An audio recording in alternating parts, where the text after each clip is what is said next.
दोस्तों इस particular video में हम बात करेंगे एग्जॉस्ट मैप के बारे में डिटेल में। ये बहुत ही यूजफुल ऑपरेटर है, तो चलिए इसको जान लेते हैं। सबसे पहले हम डॉक्यूमेंटेशन में जो एग्जॉस्ट मैप का डिफिनीशन है उसको देखते हैं, देन ब्रेक डाउन करने का प्रयास करते हैं। तो प्रोजेक्ट्स एग्जॉस्ट मैप ऑपरेटर है क्या? It's projects each source value to an observable which is merge in the outer observable only if the previous projected observable has completed। इसका मतलब क्या है? देखिए एक चीज़ जान लीजिए यहाँ पर, जब एग्जॉस्ट मैप का मतलब क्या है, जस्ट आपको समझने के लिए बता रहा हूँ।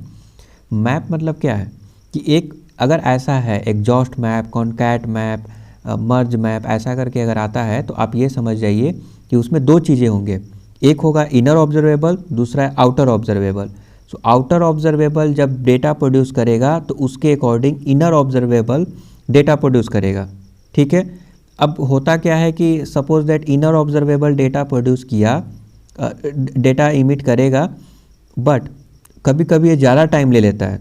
तो उस केस में जितने भी merge map, concat map, exhaust map जितने भी हैं उस ढंग से वो काम करते हैं। ओके, तो एग्जॉस्ट मैप क्या करता है, ये क्या बोल रहा है कि projects each source value to an observable.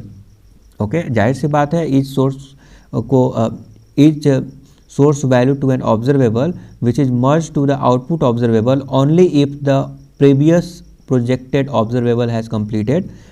मतलब कि सपोज दैट आउटर ऑब्जर्वेबल है, इनर ऑब्जर्वेबल है। Outer observable continuously data produce कर रहा है, बट इनर ऑब्जर्वेबल ज़्यादा टाइम ले रहा है। तो इस केस में क्या होगा, इस केस में क्या होगा कि प्रीवियस रिक्वेस्ट अभी पेंडिंग है, तो but outer observable continuously data produce कर रहा है, तो वो क्या करेगा, उसको इग्नोर कर देगा। ओके, उसको इग्नोर कर देगा तब तक जब तक ये कंप्लीट नहीं हो जाता है। अगर ये कंप्लीट हो जाएगा तो नेक्स्ट डेटा लेगा, अदरवाइज नहीं लेगा। तो एग्जॉस्ट का मतलब क्या है? एग्जॉस्ट मतलब एग्जॉस्ट हो गया। एज अ नेम ये बोल रहा है कि ओके, एग्जाम्पल से समझेंगे तो उसको अच्छे से आप समझ पाएंगे। तो एग्जाम्पल पे आएंगे। सबसे पहले मार्वल डायग्राम एक नज़र डाल देते हैं मार्वल डायग्राम पे। तो मान लीजिए कि इनर ऑब्जर्वेबल है 1 3 5। ओके, एंड देन सॉरी ये आउटर ऑब्जर्वेबल है, डेफिनेटली आउटर ऑब्जर्वेबल होगा 1 3 5। आउटर ऑब्जर्वेबल डेटा प्रोड्यूस किया 1, देन सेकेंड टाइम प्रोड्यूस किया 3, एंड देन नेक्स्ट अगली बार किया 5। ओके, बट 1 जब ये इमिट किया तो अंदर वाला जो ऑब्जर्वेबल है वो जो है इसको 10 से मल्टीप्लाई करके डेटा प्रोड्यूस कर रहा है 3 times. Okay, 3 times data produce कर रहा है।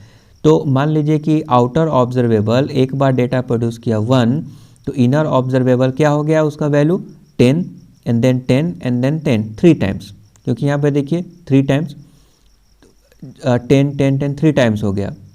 बट देन क्या हुआ, सेकेंड टाइम जो है ये प्रोड्यूस किया 3। ठीक है, आउटर ऑब्जर्वेबल डेटा प्रोड्यूस किया 3, तो अगेन 3 इंटू 10 क्या हो गया 30 30 30। बट दोस्तों ये कंप्लीट हुआ ही नहीं था कि हम जो है एक और डाटा एक और जो है डेटा इमिट कर दिए। ओके, वो है 5। ये कंप्लीट नहीं हुआ था। देखिए यहाँ पे 5 है, यहाँ पे 30 है, ये तो कंप्लीट नहीं हुआ, इस जगह पे कंप्लीट हो रहा है। बस इसी पीरियड में हम 5 जो है प्रोड्यूस कर दिए। जो आउटर ऑब्जर्वेबल है वो 5 डेटा प्रोड्यूस कर दिया। अब इस केस में क्या होगा, ये इग्नोर हो जाएगा, ये एग्जॉस्ट हो गया। क्यों? क्योंकि अभी ये तो टाइम ही ले रहा है ना, ये तो कंप्लीट ही नहीं हुआ है और हम डेटा प्रोड्यूस करे जा रहे हैं, तो ये तो प्रॉब्लमेटिक है। तो ये हो गया इसका मार्वल डायग्राम। अब चलिए कोडिंग मैं दिखाता हूँ कि इसमें आप कैसे समझेंगे। ओके, तो आपको समझने के लिए मैं बता दूँ कि एक इवेंट फॉर्म इवेंट यहाँ पे देख सकते हैं से मैं एक ऑब्जर्वेबल क्रिएट किया हूँ। ठीक है, तो फॉर्म इवेंट क्या है, एक क्रिएशन ऑपरेटर है, मतलब ये ऑब्जर्वेबल क्रिएट करता है। तो अब यहाँ पे क्या होगा कि ये सिलेक्टर है, हमारा सिलेक्टर है डॉक्यूमेंट, इट मीन्स हमारा जो वेब पेज है, जब उस पर हम क्लिक करेंगे, क्योंकि देखिए इवेंट के क्या नाम है, क्लिक। तो जब भी हम क्लिक करेंगे तो डेटा प्रोड्यूस होगा। तो ये एक स्ट्रीम ऑफ डेटा बन गया। क्यों? क्योंकि कंटिन्यूअसली जब भी हम यहाँ पे वेब पेज पे डॉक्यूमेंट पे क्लिक करते जाएंगे, न्यू डेटा प्रोड्यूस होता रहेगा। तो जितना भी न्यू डेटा प्रोड्यूस हो रहा है उसको एज अ ऑब्जर्वेबल हम मानेंगे। देखिए ऑब्जर्वेबल का सिंटैक्स क्या होता है, सिंटैक्स तो नहीं but it is a best practice कि जब भी आप वेरिएबल अगर लिखते हैं और अगर वो ऑब्जर्वेबल है तो इसमें इस टाइप के सिंबल लगा दीजिए, डॉलर का सिंबल लगा दीजिए। ठीक है, तो ये क्या है, क्लिक जो है एक इवेंट है, सॉरी ऑब्जर्वेबल है। अब आपके पास क्या हो गया, एक हो गया आउटर ऑब्जर्वेबल। ठीक है, ये हो गया आउटर ऑब्जर्वेबल। हम यहाँ पे पाइप यूज कर रहे हैं क्योंकि पाइप के थ्रू क्या करते हैं, मल्टीपल ऑपरेटर को यूज कर सकते हैं, इसीलिए पाइप ऑपरेटर यूज किए। देन यहाँ पे आ जाता है एग्जॉस्ट मैप।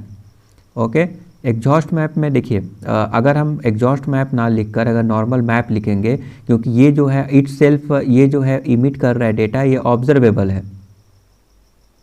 ओके, हम यहाँ पे जो है सपोज दैट ये तो वैल्यू इमिट कर रहा है, जाहिर सी बात है, बट सपोज दैट इसके अंदर जो है एक और ऑब्जर्वेबल है, तो ऑब्जर्वेबल रिटर्न कर रहा है।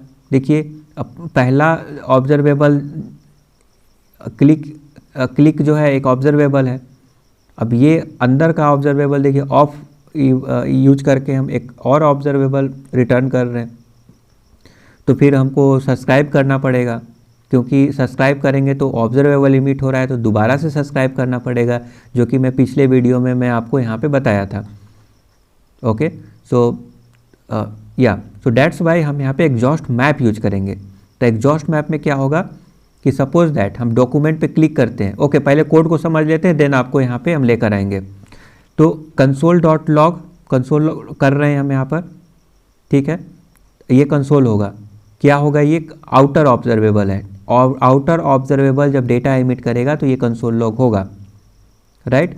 देन ये हमको ये क्या रिटर्न कर रहा है, ये एक नया ऑब्जर्वेबल रिटर्न कर रहा है, क्योंकि ऑप से क्या होता है, ये भी एक क्रिएशन ऑपरेटर है, क्रिएशन ऑब्जर्वेबल का ये ऑपरेटर है। तो ये जो है यहाँ पे एक जेसन डेटा रिटर्न कर रहा है, जिसमें है expose e.x and then tpos e.y delay D. Okay, तो और पाइप यूज करके हम कुछ डिले लगा रहे हैं, मतलब कुछ डिले होगा जो हमारा इनर ऑब्जर्वेबल है, ये कुछ डिले के बाद प्रोड्यूस होगा, इंस्टेंटली नहीं हो रहा है क्योंकि हम टेस्ट कर रहे हैं ना। ओके, अब हम उसको सब्सक्राइब करके कंसोल लॉग कर रहे हैं, दैट्स फाइन। नाउ अब हम क्लिक कर रहे हैं यहाँ पर, देखिए क्या होता है, क्लिक किए तो हमारा कंसोल लॉग ये हुआ and then exhaust map call हुआ। एग्जॉस्ट मैप मतलब हमको डेटा मिल गया। देखिए ये डेटा मिल गया यहाँ पे, हम जब सब्सक्राइब किए हुए हैं तो हम यहाँ पे इसको कर देते हैं आउटर। ओके, इसमें आउटर ऑब्जर्वेबल मैं यहाँ पे लिख देता हूँ ताकि आप आइडेंटिफाई कर पाएंगे।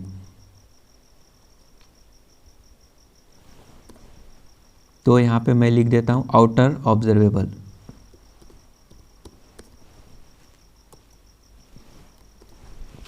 तो ये हमारा है आउटर ऑब्जर्वेबल, राइट। जब हम क्लिक कर रहे हैं, इसको मैं क्लियर कर देता हूँ। देखिए क्लिक किया मैं तो क्या हुआ, हमारा पहला आउटर ऑब्जर्वेबल कॉल हुआ एंड देन कुछ समय बाद इनर ऑब्जर्वेबल कॉल हुआ, क्योंकि ये कुछ टाइम ले रहा है, क्योंकि मैं यहाँ पे डिले लगाया हूँ। कितना डिले, तो देख सकते हैं यहाँ पे 5005 सेकेंड के बाद जो है प्रोड्यूस हो रहा है। अब बट सपोज़ हमारा ये कंप्लीट हुआ ही नहीं है कि हम कंटिन्यूअसली डेटा इमिट कर देंगे, पेरेंट जो आउटर ऑब्जर्वेबल है वो कंटिन्यूअसली डेटा इमिट कर रहा है, तो उस केस में क्या होगा।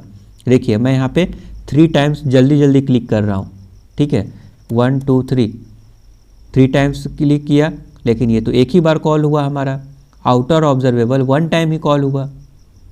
यहाँ पे डिफरेंस समझ रहे हैं, क्योंकि इनर ऑब्जर्वेबल क्यों जब तक कंप्लीट नहीं होगा, डिले लगा दिए हैं तो डिले के बाद ही कंप्लीट होगा।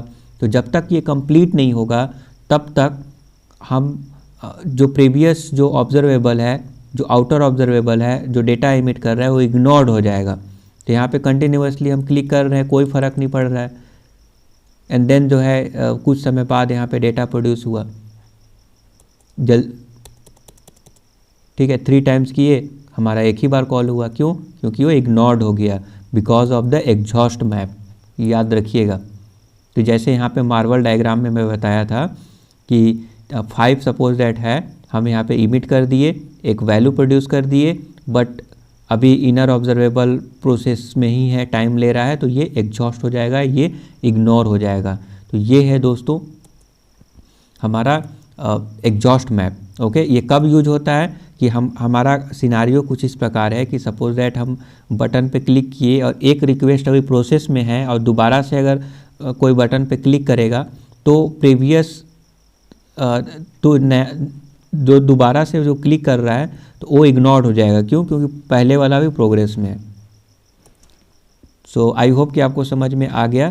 देखिए आगे मैं और भी बताऊंगा, डिफरेंस बताऊंगा, क्योंकि एट द एंड जब सब कुछ आप जान जाएंगे ना तो आपको फिर ये लगेगा कि सब तो एक ही जैसा लग रहा है, ठीक है, बट छोटा छोटा माइनर सा सब में डिफरेंस है। और ये डिफरेंस बहुत ही इंपॉर्टेंट है जब भी आप किसी भी प्रोजेक्ट में काम कर रहे हैं, और इंटरव्यू में भी ऐसे डिफरेंसेस पूछे जाते हैं। ओके, तो बहुत ज़रूरी है दोस्तों। तो next part of the video ज़रूर देखिएगा। Thank you for subscribing the YouTube channel. Have a nice day.